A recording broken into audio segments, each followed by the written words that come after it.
오늘은 팔복으로 들어갑니다. 팔복으로 들어가는데 이 산상수훈을 여는 말씀이죠. 그 산상수훈은 예수님께서 천국이 이렇다 하는 것을 그냥 열어 보이신 거예요. 그래서 서술문이에요. 명령문이 아닙니다. 마음이 가난해야 된다, 애통해야 된다, 전혀 그런 말이 아닙니다. 애통함이 없는 사람을 어떻게 애통하라고 한다고 애통이 되겠습니까? 서술문이고 또 조건절이 아닙니다. 만약에 의에 줄이고 목마르면 그러면 복을 받게 하겠다, 그런 조건절이 전혀 아닙니다. 그냥 천국은 이러하다, 그런 것이죠. 그래서 3인칭 복수로 전부 후반절이 끝나죠. 이것은 이 복의 공동체성을 얘기하는 것입니다. 혼자 복될 수는 없습니다. 그런 건 세상에 없어요. 그죠? 가족이 다 힘든데 아버지가 혼자 행복하다, 있을 수가 없는 거죠. 그 시타르타는 그 궁중을 나가서 밖에 나갔다가 거기에서 사람이 병들고 늙고 죽는 것을 보았어요. 그래서 삶이 참 비참하구나, 고달프구나 하는 것도 보았지만은 더한 것은 거기에 또 벌레가 있는데 새가 와서 그걸 쪼아먹는 거예요. 그래서 이 미물에 이르기까지 생애 전체의 고난, 생애 전체가 너무나 힘든 고통 속에 있는 것을 보게 됩니다. 그래서 깨달음을, 이 수레바퀴, 이 쳇바퀴 돌기에서 벗어나지 못하면, 벗어나는 걸 해탈이라고 말해요. 닐바나라고 하는데, 벗어나지 못하면은 정말 영원토록 이 고통 속에 사는 것이구나 하는 것을 이제 깨달았어요. 35살 때 깨달았다고 합니다. 그래서 삶은 진리를 깨닫고 상구보리, 그 다음에 이것을 사람들에게 전하고 하회, 중생, 그렇게 이제 하셨는데, 예수님도 보셨어요. 예수님 뭘 보셨느냐? 이 땅이 아프고 모두가 고통과 억눌림 속에 있고 그걸 똑같이 보셨어요. 근데 예수님이 보신 것은 이 땅이 너무나 아프기 때문에 이 땅으로 임하는 이 창조주 아버지의 가슴을 보았어요. 세상이 너무 아프기 때문에 그 아픔 속에, 자식이 아프면 부모 마음이 걸로 가지 않아요? 임하는 하나님의 가슴을 보았어요. 그것이 하나님의 통치예요. 사랑의 통치예요. 이 땅이 이렇게 아픈 이유는 다 힘으로 통치하기 때문에, 심지어 부부로 만나서도 힘으로 내가 너보다 우위에 있으려고 우리도 모르는 사이에 그렇게 말하고 생각하고 행동하기 쉽지요. 그것이 아닌 이 아픈 땅, 품음받지 못한, 한 번도 위로받지 못한 이 땅의 아픔을 그대로 위로하고 품고 안아주는 그 사랑의 통치의 이 마음을 보았어요. 그래서 예수님은 그 가슴을, 하나님의 가슴을 자기 가슴에 그대로 받으셨습니다. 그래서 예수님은 세상 죄를 지고 가는 어린 양이 되었죠. 이 세상의 모든 아픔을 그대로 자기가 품는 그 아버지의 가슴을 이 땅에 보여주는 두 가지의 다른 봄이에요. 근데 저는 내가 기독교인이어서 편견적인가 하는 생각을 합니다. 조심스럽게 말하는데, 시달타가 본 것은 분명히 피조적 관점이에요. 우리가 고통 속에 있구나. 그래서 우리 스스로 참 깨달아서 이 쳇바퀴에서 벗어나야만 되겠구나 하는 건, 제게는 그게 피조적인 관점에서 보여요.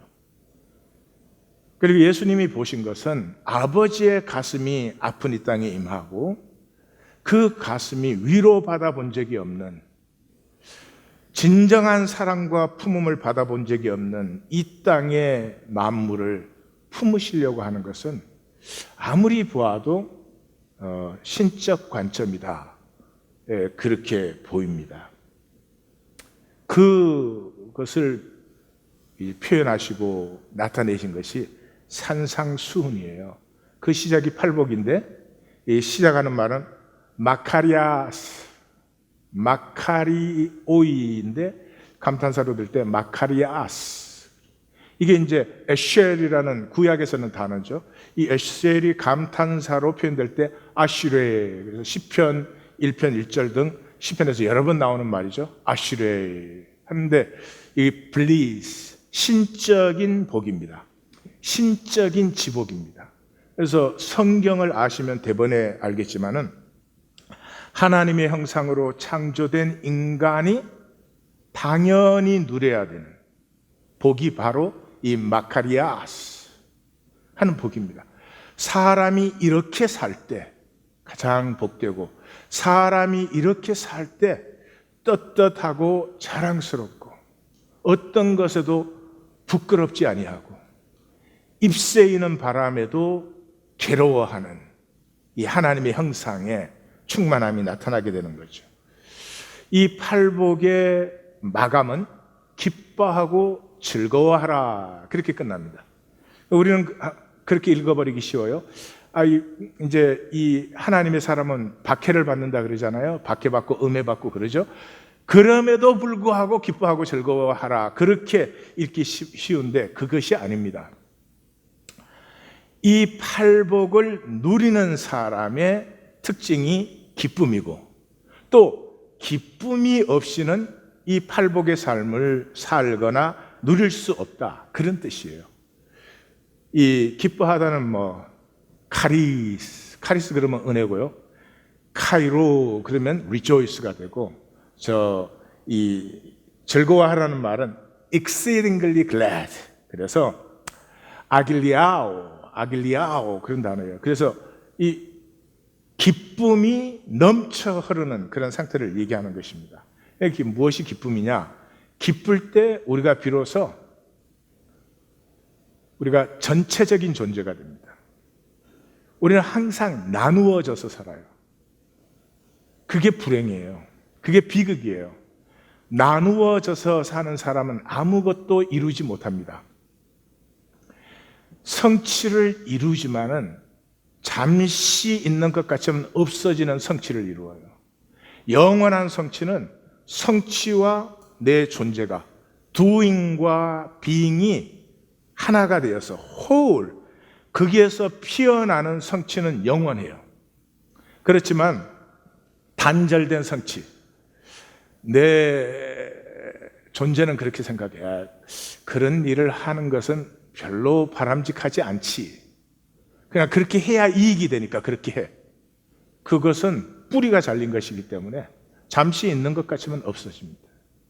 그렇지만 내 존재와 행위가 일치될 때, 하나님의 형상으로 창조된 내 존재와 행위가 일치되어서 피어나는 것은 영원한 것이죠. 그래서 기쁨 속에 있을 때 그 나가 진짜 나예요. 하나님이 창조하신 나예요.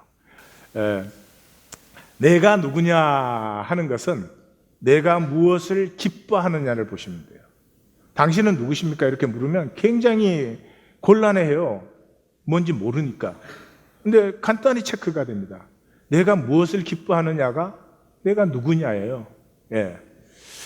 이 산상수훈을 대부분은 이렇게 해석합니다. 살 수 없다. 사람이 어떻게 그렇게 사냐? 어떻게 오른밤 맞았는데 왼밤을 돌려대냐? 어떻게 억지로 오리 가자고 하는데 심리를 가겠냐? 그건 나중에 천국이 이루어진 다음의 모습이다, 이런 말을 해요. 그게 종교예요. 아니에요. 우리가 그런 것을 원해요. 내가 진정으로 살 수 있다면 원수도 품어주는, 이 속옷을 달라고 하면 겉옷도 주고 싶은, 나에게서 사랑과 용서와 긍휼이 흘러넘치는 그런 삶을 살고 싶지. 나는 인색하게 살고 싶다. 나는 말이야 조금도 용서하고 싶지 않아. 이런 사람 없어요. 왜 그렇게 살아요? 에고에게 쏘갔기 때문에.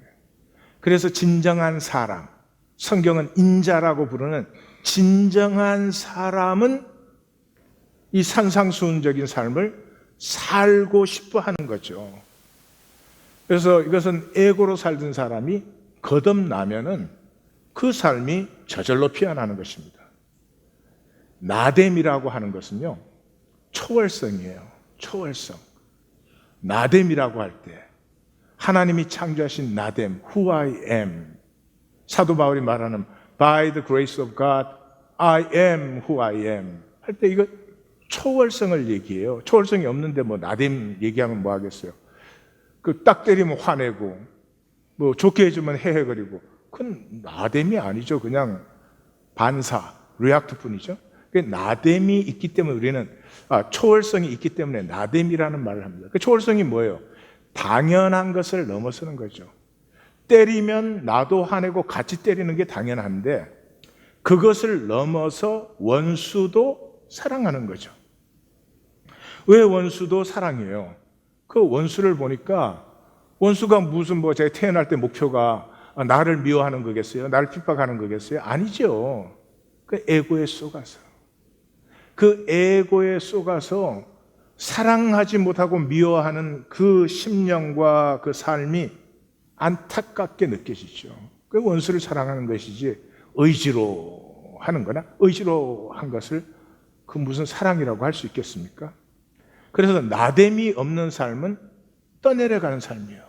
이 세상 모두가 흘러가는 그 물결에 그냥 떠내려가는 삶이에요. 그것은 이 세상의 생존 프로그램, 이 세상의 인간끼리 만든 이 생존 프로그램의 종로로 타는 거예요. 종로로 타는데 이 생존 프로그램 속에서 제일 강한 게 뭐예요? 제일 강한 게 뭘 것 같습니까? 자식 사랑이에요. 자식 사랑. 자식 사랑하는 거 아름답죠. 뭐 또 문학적으로 아름답게도 표현도 하고 뭐 음악으로도 표현하고 그래요. 그래도 호르몬이에요. 자식 사랑하려고 자기 인격을 갈고 닦아서 사랑하시는 분 있어요? 그렇게 사랑했으면 우리 자녀들은 굉장히 건강할 것입니다. 굉장히 자유할 것입니다.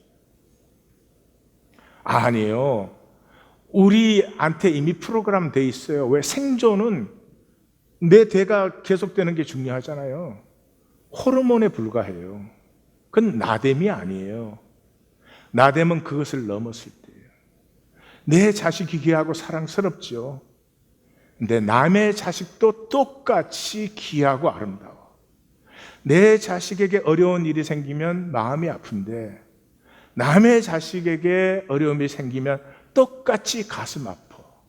그때가 나됨이에요. 죄송합니다. 호르몬으로 끝나시면 안 돼요. 그건 실제가 하나도 없이 이 세상의 illusive, 그 허상의 프로그램 속에 내가 돌아간 거죠. 자, 그래서 기쁨을 먼저 들여다보십시다. 이 성경에서 우리는 참 미스하는 게 기쁨이에요. 특별히 신약은 이 기쁨이 막 전체에 가득합니다. 기쁨은 상태적인 게 아니에요. 좋은 상황이 생겨서 내가 좋아하는 거, 족구에서 이겨서 기뻐하는 거, 그건 기쁨이 아니에요. 그냥 리액트 조건 반사하는 거죠. 기쁨은 존재적인 것이다 말씀드렸죠.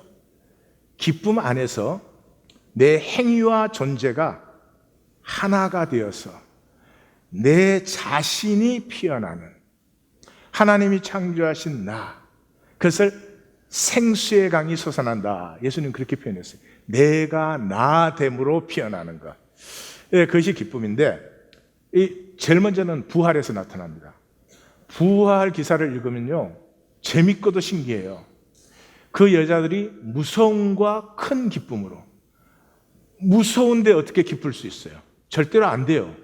근데 부활을 만났을 때는 무서운데도 기뻤대. 예. 참 재밌지 않아요?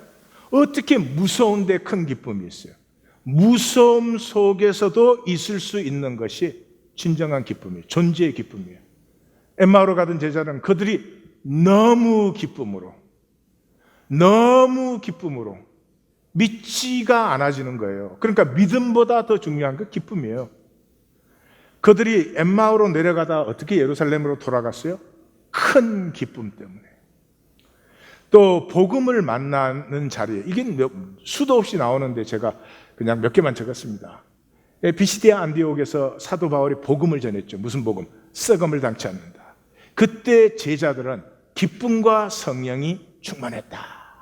그걸 예루살렘 교회에 보고를 했더니 다 크게 기뻐했다.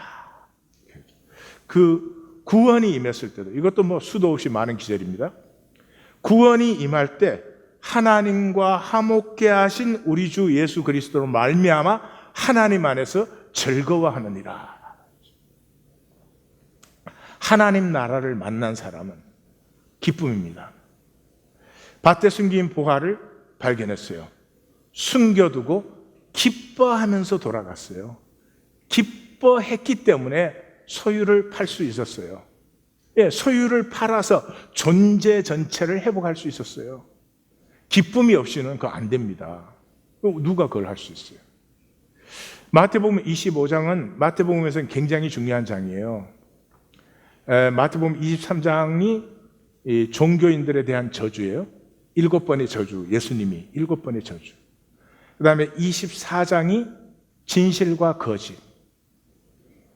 많은 사람이 내 이름으로 와가지고 거짓말 많이 한다. 거짓으로 미혹한다. 그래서 24장의 결론이 반드시 나뉜다. 진실과 거짓은 나뉜다. 그래서 25장은 세 개의 나님을 보여줘요. 10처녀, 5처녀, 5처녀 나뉘어져요. 그 다음에 달란트. 달란트 받아서 숨겨둔 자, 묻어둔 자와 달란트를 산 자가 나뉘어져요. 그 다음에 마지막이 뭐예요? 양과 염소가 나누어져요. 근데 그 나누어짐의 결론들이 다 어떻게 나오는 줄 알아요? 이 택함을 받은 사람에게는 내 주인의 즐거움에 참여하라. 그렇게 되어 있어요. 또 그렇죠. 즐거움이 없는데 뭘 거기 참여하겠어요? 다윗의 기도가 뭐였어요? 다윗의 기도를 한마디로 묶어서 사도행전에서는 주 앞에서 내게 기쁨이 충만하게 하소서. 기쁨이 없는 사람이 어떻게 헌신합니까? 기쁨이 없는 사람이 어떻게 희생합니까? 기쁨이 없는 사람이 어떻게 사랑합니까? 기쁨이 없는 사람이 어떻게 하나님을 믿습니까? 상태적인 것이 아니라 그랬죠. 존재적인 것이라고 했습니다. 그걸 팔복에서 만나시는 거예요. 요한복음에 가면은 이젠 감당이 안 됩니다. 특별히 예수님이 제자들과 마지막 밤에 말씀을 나눌 때는 기쁨이란 단어가 막 무수하게 나옵니다. 제가 몇 절만 적었지만은 내 기쁨이 너희 안에 있어 너희 기쁨을 충만케 하려 함이라. 내 기쁨을 그들 안에 충만히 가지게 하려 함이라.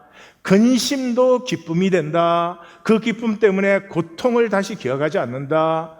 너희 마음이 기쁠 것이요 그 기쁨을 이 세상에 무엇이 빼앗을 수가 있겠느냐. 받으라. 그리하면 너희 기쁨이 충만하리라. 그렇습니다. 이것이 하나님 나라의 핵심적인 본질입니다. 자, 그럼 팔복으로 들어가 보십시다. 팔복으로 들어가면 제일 먼저 만나는 게 디바인 패시브예요. 신적 수동태라는 거예요. 그게 뭐냐 그러면 하나님이 행하시는 거예요. 근데 하나님이 하셨다 이렇게 적는 건 성경 전통에서는 굉장히 무례한 겁니다. 그래서 하나님이라는 주어를 표현을 못해요. 그래서 그렇게 되어졌다 이렇게만 표현해요. 누가 그렇게 되어지게 했느냐? 하나님이. 이걸 신적 수동태라고 하는데 이 팔복 중에 6개가 이 신적 수동태로 적혀져 있어요. 자, 시작에서 3절과 10절이 이렇게 양쪽에 가로예요.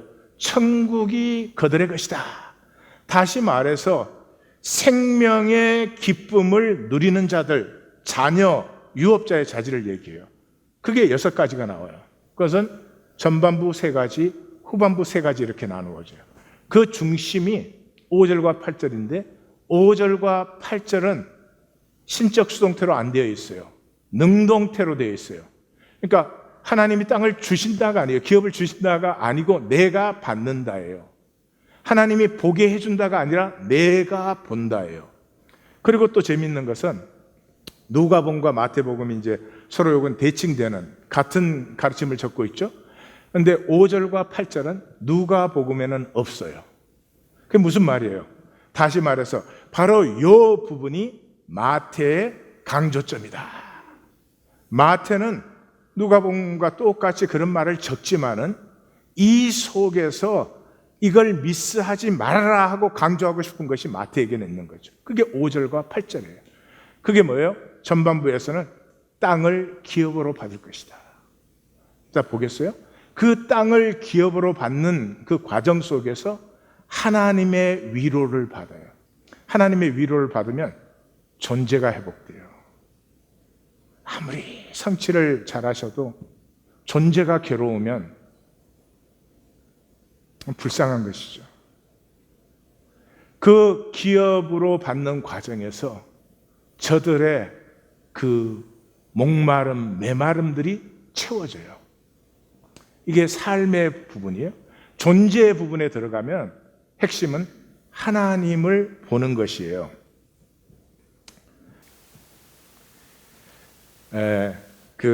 안데르슨, 더치 동화 작가라 그러는데 영성가입니다.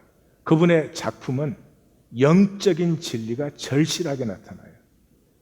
뭐 벌거벗은 임금님 뭐 이런 걸 썼죠. 상냥파리 소녀 이런 걸 썼죠. 근데 그 어머니의 이야기라는 The Story of the Mother라는 작품이 있어요. 그 어린 아이가 죽음에게 빼앗겼어요. 그래서 그 모든 희생을 하면서 그 죽음의 자리로 쫓아가요. 그 죽음의 자리로 쫓아가니까 죽음이 뽑아온 그 빼앗아온 생명들이 거기에 이제 식물로, 이게 동화니까 식물로 다 꽃과 나무로 무수히 거기에 심겨져 있어요. 그런데 그 엄마를 보고 그 수목원 지기가 네 아이를 한번 찾아봐 그랬습니다. 그 안에 전부 심장 소리가 들리고 있어요. 보기에는 다 식물이에요. 그런데 그 수만 개의 식물들 속에서 그 엄마는 자기 아이의 심장 소리를 찾아내요. 뭐가 보여요? 기뻐하는 것이 보여요. 하나님이 보이는 것이 얼마나 복인 줄 아십니까? 하나님이 보이는 사람은 자유예요. 다른 사람이 나 어떻게 보나? 얼마나 가졌냐? 가지는 건 중요한 거죠. 그러나 가지는 것 때문에 스트레스 받으면 그건 손해죠.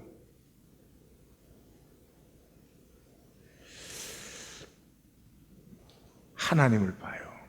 사도 바울은 우리가 육체를 벗었을 때는 얼굴과 얼굴을 맞대고 본다.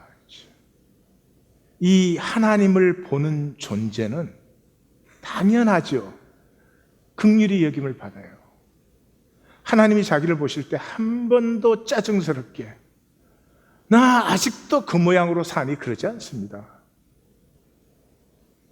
우리가 부족할수록 하나님의 긍휼은 더 짙어집니다.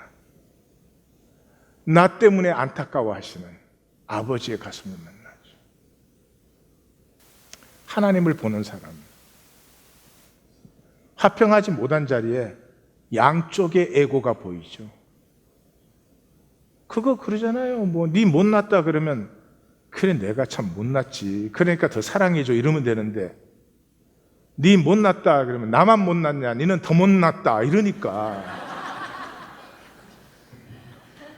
하나님 저런 말씀까지 하셔야 되고 참 우리가 문제야. 이것이 팔복이에요.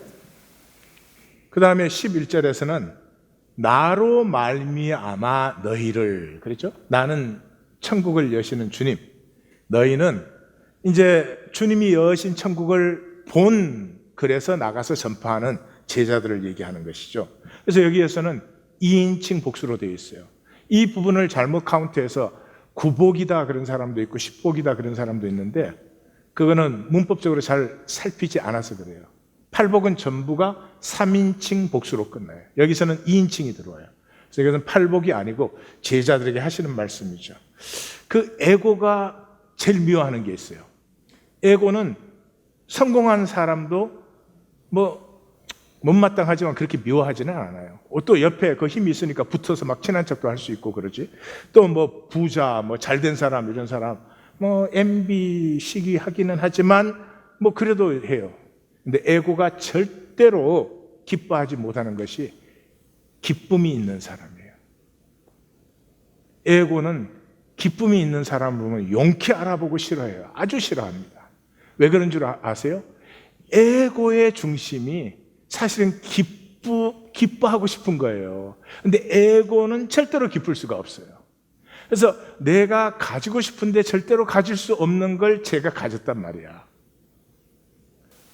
그 복의 기쁨을 누리는 모습이 팔복의 전반부예요.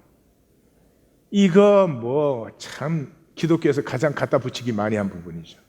그냥 본문 그대로 그냥 어린아이처럼 순전하게 읽으십시다. 심령이 가난한 자, 여기 심령은 스피릿이에요. 영이에요. 우리의 존재는 뭘로 되어 있어요? 육과 영으로 되어 있죠. 다시 말해서 우리의 조건들이 있고 내 존재가 있죠. 그런데 내 존재는 하나님의 형상 아니에요. 하나님의 형상이어서 텅 비었어요.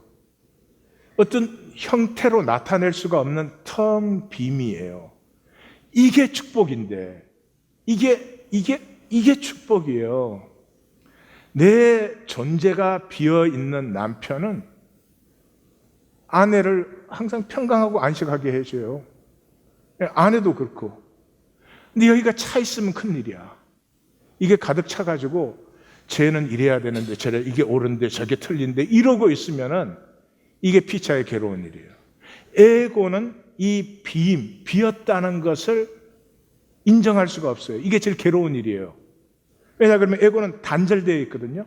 단절된 상태에서 텅 비어 있다는 말은 무가치, 무의미. 그래서 지금 불안해요.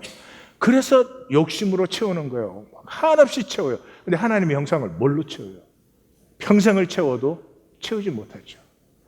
이 텅 빔을 그대로 받아들일 수 있는 사람. 그죠? 온 우주가 텅 비어 있죠.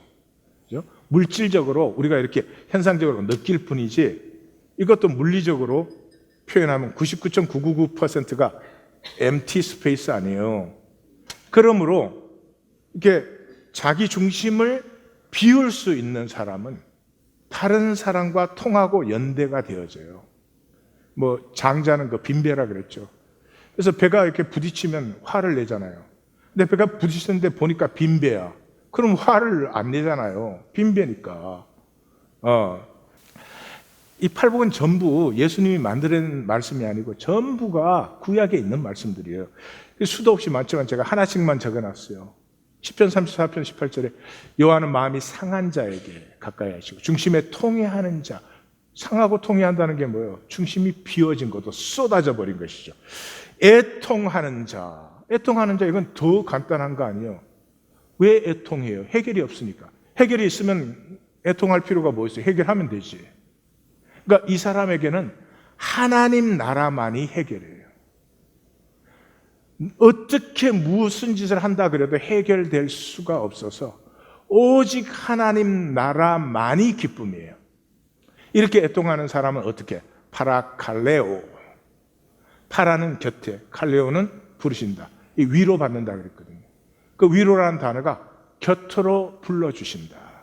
우리 한글 성경 이걸 보혜사라고 번역을 했어요. 그게 그리스도나 성령님이에요. 전부 이게 보혜사라고 번역된 부분들이 파라칼레오, 그 곁으로 불러. 내가 살아봤어요. 돈만 좀 더 있으면 될 것 같아. 좀 집만 좀 편안하게 크고 사고 모기지 걱정만 없으면 될 것 같아. 자식만 잘 되면 될 것 같아. 그렇게 해보니까 그게 해결이 아니라는 걸 아는 게 인생이에요. 그게 해결로 생각하면 그 인생은 참 미성숙한 것입니다. 그래서 알아요. 이것저것 다 필요하지만 그러나 중요한 것은 하나님의 통치가 임해야 되는구나. 그것이 애통하는 사람이에요. 그 다음에 5절이 온유한 자. 이게 이제 삶의 부분의 중심이라 그랬죠? 프라스 그런 다 아는데, 다 미크로 우리는 온유. 그래서 뭐 민수기에는 모세가 이 지면에서 가장 온유한 자다 그럴 때 써졌고, 마태복음 11장에서는 나는 마음이 온유하고 겸손하니 내 멍에를 메고 수고하고 무거운 짐진 자들아. 거기에서 나오고, 예루살렘 들어갈 때 예수님은 온유하고 겸손하셔서 나귀의 어린 것을 타셨다. 그럴 때 나오는 말이에요. 이것도 다 이 구약에서 나오는 말이죠. 온유한 자들은 땅을 차지하며 풍성한 화평으로 즐거워하리로다. 그래서 이 온유하다는 그 단어가 아나임 그런 단어예요. 아나임.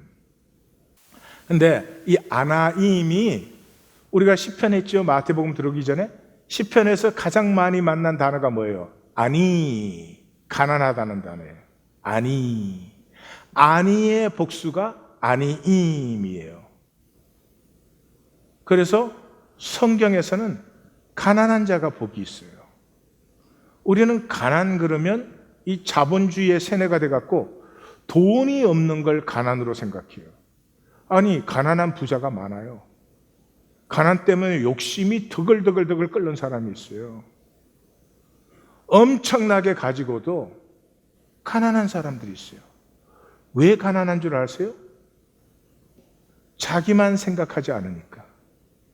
자기만 생각하지 않으니까. 나는 먹고 쓸 건 있어. 근데 이 세상에 먹는 것조차도 없는 사람들이 많아. 저걸 어떡하지? 그 사람이 가난한 사람이에요. 네. 누가 땅을 차지해요? 애고가 아니에요. 힘의 사람이 아니에요. 힘의 사람이 아니에요. 계시록에 가면은 이 세상 역사가 6장에서 18장까지인데 6장 시작이 어떻게 돼요? 이기고 또 이기라 하더라. 그 자체가 바보죠. 왜냐하면 이기고 또 이기라 하는 사람은 반드시 멸망하니까. 반드시 패배하죠. 왜? 아무리 이겨도 또 이겨야 되니까. 누가 땅을 차지해요? empathy. 통하는 사람이에요. 통한다는 말이 뭐예요? 그 말이에요.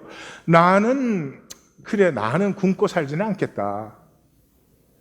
근데 세상에 맑은 물도 못 마시는 사람들이 저렇게 많은데 저거는 어떻게 하나? 그게 통함이에요. 머리로 하는 게 아니라 가슴으로 느껴지는 거죠. 칼 막스가 그런 말을 했어요. 지구상에 단 한 명의 노예가 있는 한 나는 자유롭지 않다. 내가 아무리 자유해도 노예가 한 명 있다면 내가 자유한 게 아니다라는 말이죠. 이게 이제 6장에 가서 보시겠지만 이게 주님의 기도예요. 예. 나는 구원받았어. 나는 의로워. 그런데 아직도 죄의 종이 된 한 영혼이 있다면 나는 이 기도를 멈출 수가 없어요. 우리의 죄를 사하여 주옵시고. 우리의 죄잖아요. 내 죄만이 아니고. 이것이 가난한 마음이에요. 이 마음이 없는 것은 참 불쌍한 것입니다. 남편이 되어서 한 침대 속에 자는 아내의 가슴을 못 느껴요.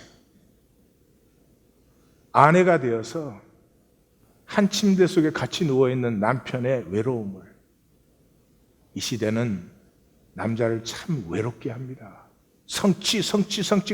무슨 성취를 하는데, 뭐가 도대체 성취인데 얼마나 스트레스가 많은지 아십니까? 이것의 대표적인 사람이 누구였습니까? 한나와 마리아였죠. 한나의 노래, 마리아의 노래는 구약과 신약의 중심 기둥이에요. 무엇을 노래했죠?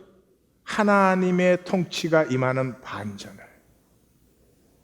자기도 괴롭고 슬프지만 자기만이 아니었어요. 이 땅의 가난한 자들, 이 땅에 억눌린 자들, 그들이 힘을 얻고 그들이 기뻐할 때 가난한 자에게 복된 소식이 전해지게 하옵소서. 그게 언제? 하나님의 통치가 임할 때이죠. 그래서 하나님의 통치의 반전을 노래한 이것이 신구약의 중심이에요. 의에 줄이고 목마른 자, 이거 앞에 애통하는 자, 4절랑 똑같죠. 5절에 땅을 기업으로 받죠. 그 4절 애통하는 자, 6절 의에 줄이고 목마른 자. 이게 똑같은 거예요. 이사야 51장을 인용하는 것인데, 의를 따르며 여호와를 찾아 구하는 너희는 내게 들으라.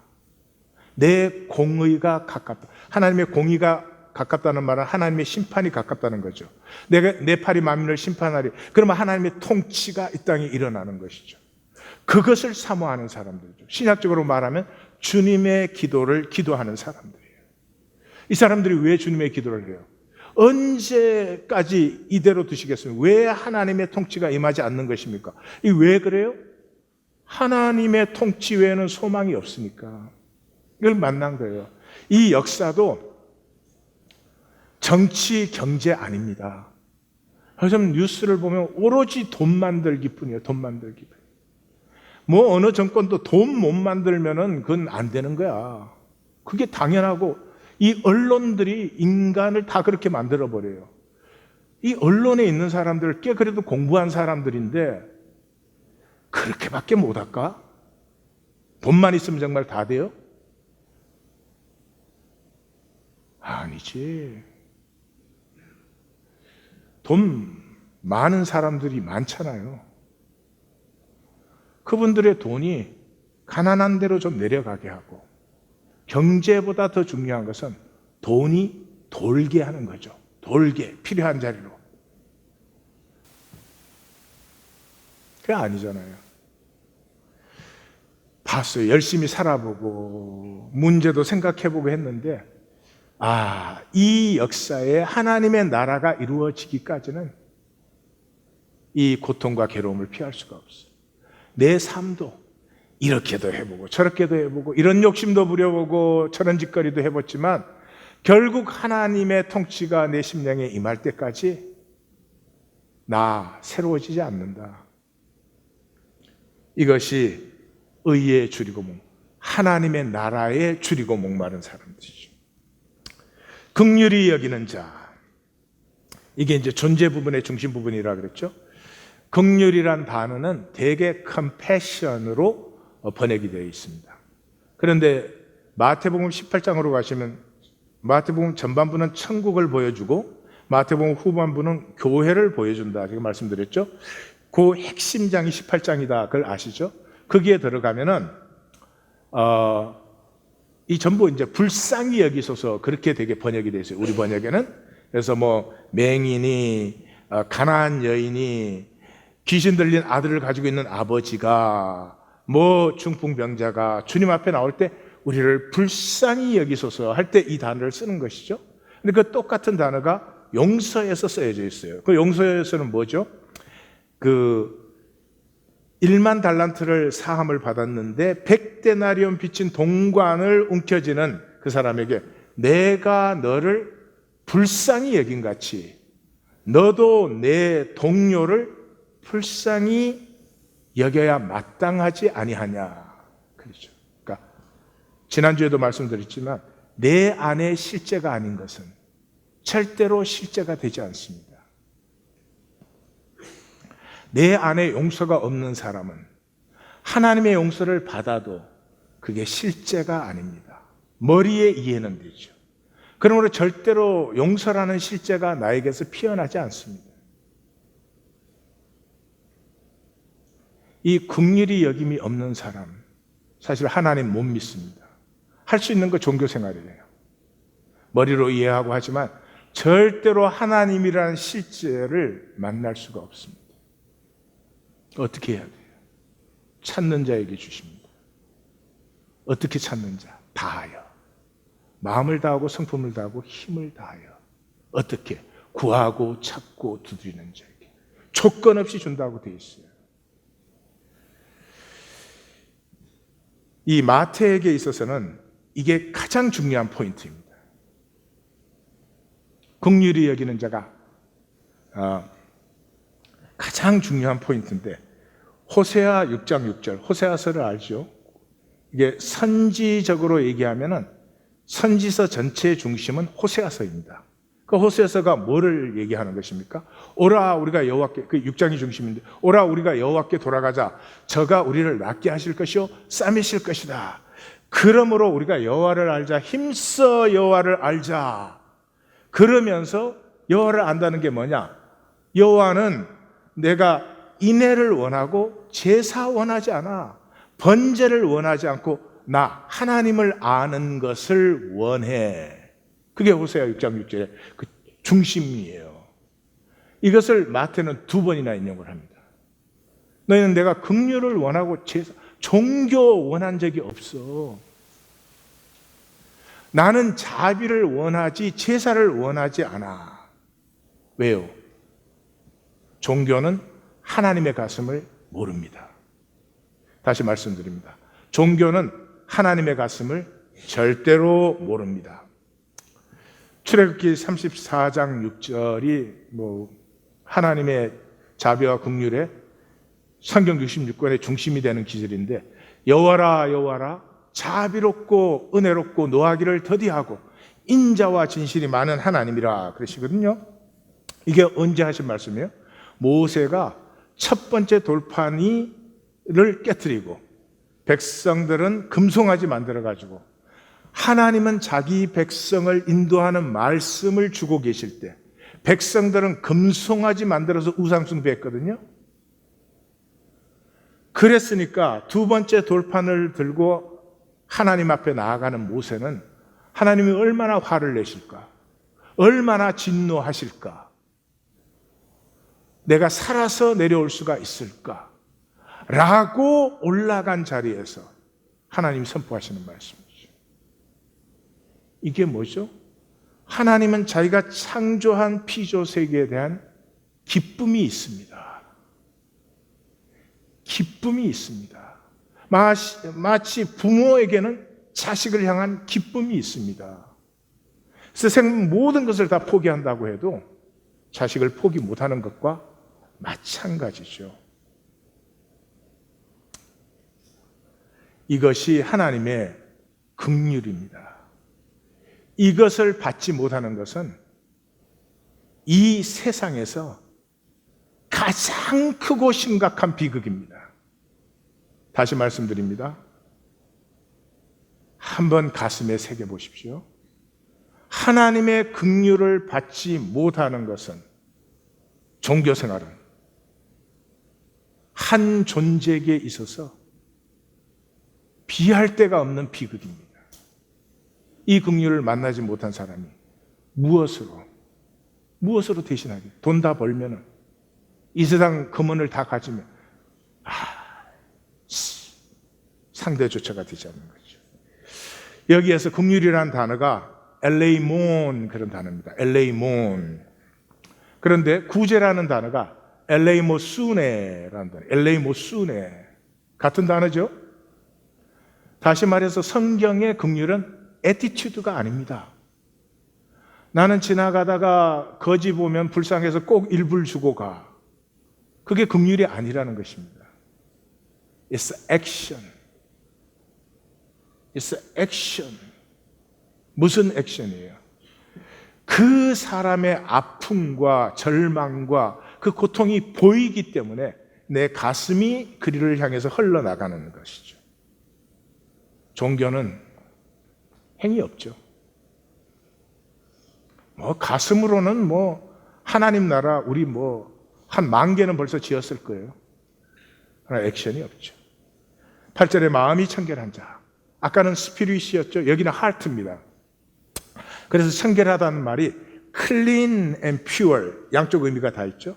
이것도 역시 구약 기절이에요. 대표적인 게 시편 24편 4절은 손이 깨끗하며 마음이 청결한 사람은 허탄한 데 뜻을 두지 않고 거짓 맹세를 하지 않는다. 이런 말이죠. 그럼 왜 하나님이 안 보일까요? 아까 우리 나눴어요. 하나님을 기뻐하지 않아요. 딴 걸 기뻐해요. 왜 딴 걸 기뻐해요? 욕심에 눈이 멀어서. 배설물 같은 내 욕심 때문에 하나님을 못 봐요. 이 불교에서는 악귀라는 게 있습니다. 아구찜 아니고 악귀. 근데 불교에서 참 재미있게 이걸 묘사를 해요. 입은 바늘구멍만 한데 위는 태산 같아요. 그래서 계속 집어넣는데도 계속 배가 고프대. 누구 얘기 같아? 그게 우리의 욕심이에요. 채우지 못할 거를 그렇게 욕심을 냅니다. 우리가 하나님의 나라가 이 땅에 이루어졌을 때 상태를 사도 바울이 보세요. 이건 본 사람이죠. 우리가 지금은 거울로 보는 것 같이 희미하나 그때는 얼굴과 얼굴을 대하여 하나님이 보이면 욕심 부려요? 하나님이 보이는데 용서를 안 합니까? 하나님이 보이는데 거짓말하고 음해합니까? 하나님이 보이는데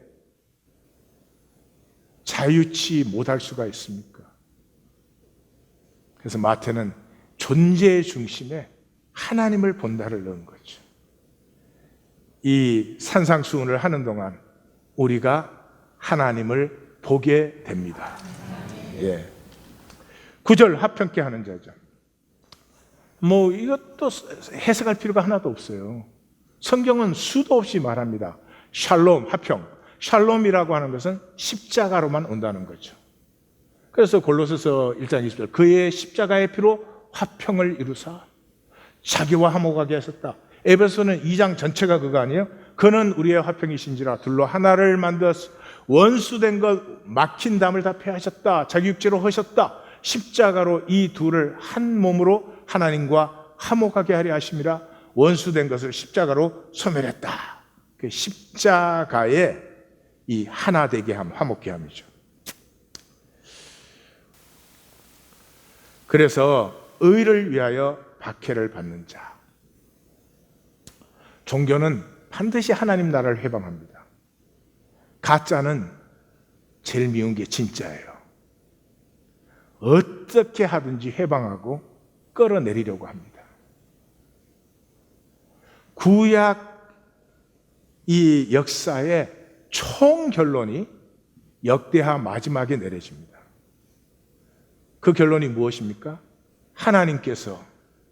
하나님 여호와께서 그의 백성과 그의 거하시는 이 시온과 유대를 사랑하사 부지런히 그의 사자들을 그 백성에게 보내셨으나 그의 백성이 하나님의 사자들을 비웃고 그의 말씀을 멸시하여 안타까워서는 오늘의 기독교가 말씀을 존중하지 않아요. 멋대로 갖다 붙이지 말씀 있는 것을 가슴에 그대로 만나지 않아요. 그러면 부담되니까. 그러면 아프니까. 그의 선지자들 욕하여 여호와의 진노를 그의 백성에게 미치게 하여 회복할 수 없게 망했다. 그래서 하나님이 70년간의 포로 생활을 거쳐서 다시 기환시키셨어요. 기한 1세대와 2세대들은 얼마나 아름다운 회복을 이루었습니까? 근데 3세대와 4세들은 그걸 다시 또 종교 만들었습니다. 꼭 우리 한국교회 똑같아요. 우리 한국교회 1세대, 2세대는 사람을 살리고 역사를 살려냈습니다. 그 3세대, 4세대는 그거 갖고 자랑하고 파워게임하고 기한한 자들이 그렇게 역사에 없는 레스토레이션을 이루었는데도 그 다음 세대들이 어떻게 했어요?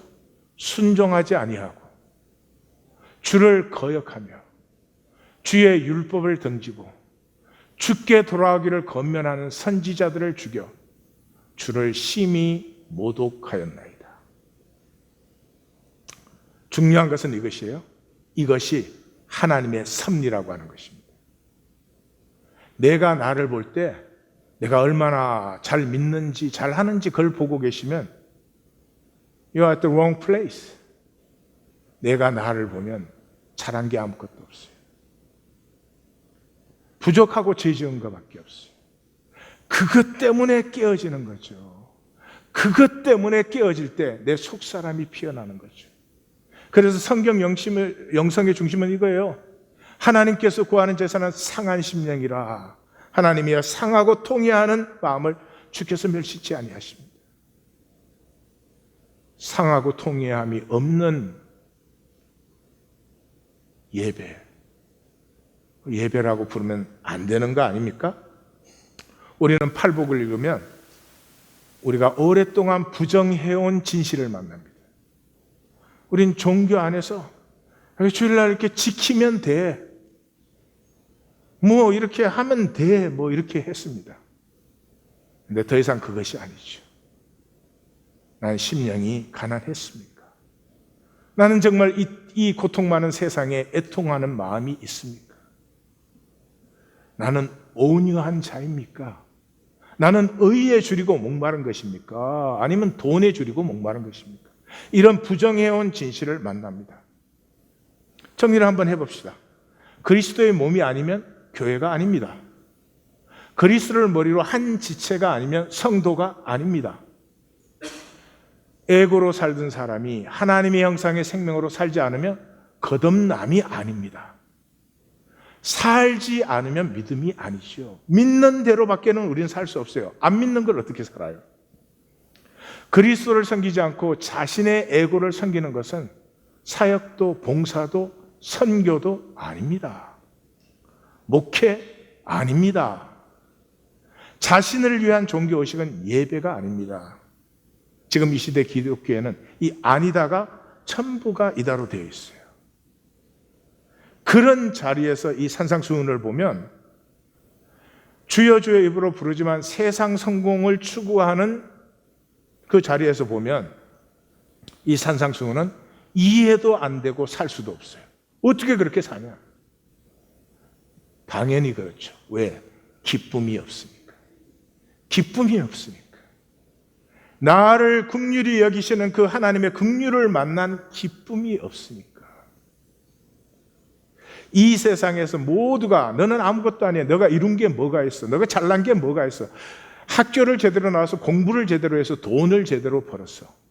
여기 내가 나에 대한 말을 하니까 너무 유창하게 나옵니다. 그럴 때 네가 온 세상을 다 가졌어도, 너가 온 세상의 성공을 다 이루었어도 내 생명을 나눈 너, 하나님의 형상의 너의 존재의 존귀함과 비교가 되겠느냐? 이것을 만나면서부터 사람에게 보이는 나 만드는 삶에서 자유해져 버리죠. 정리합니다. 나는 내 기쁨이에요. 내가 뭐를 기뻐하는지 잘 모르시겠습니까? 돈 사용을 점검하시면 됩니다. 내가 돈을 어디에 사용하느냐가 내가 무엇을 기뻐하느냐. 여러분, 돈으로 얻는 기쁨은 기쁨이 아닙니다. 속지 마십시오. 기쁨은 이것입니다. 내가 나를 보니 부족하고 악하고 죄된 것밖에 없는데 그 나의 껍질을 뚫고 내 중심에 그럼에도 불구하고 내가 아름답고 싶고, 그럼에도 불구하고 사랑으로 살고 싶고, 그럼에도 불구하고 존귀하고 싶은 나를 품어 안으시고 이는 내 사랑하는 자요 내가 기뻐하노라 하는 그 하나님의 사랑의 음성을 들을 때 이제 내가 날 수 있는 담대함으로 피어나는 것이 기쁨입니다. 마태복음 전반부 천국을 만나는 이 자리에서 반드시 생수의 강이 솟아납니다. 자, 기도하십시다.